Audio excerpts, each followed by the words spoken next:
Hello, in this video I want to show you how to customize Crosshair in Payday 3.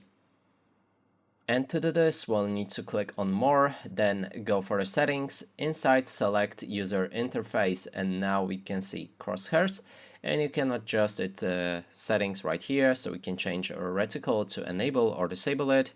You can also see the preview right here, and we can adjust the crosshairs bar width and also length. Crosshair dot size, minimum crosshair size scale, and maximum crosshair scale. So this will adjust, for example, when you're shooting, it will, the more you go with full auto, then the bigger it get. You can adjust how big it can get and how minimal it can get. There's also option to enable or disable hit indicators. That means when you hit some enemies, you will see the hit marker on your crosshair, and you can also adjust its size.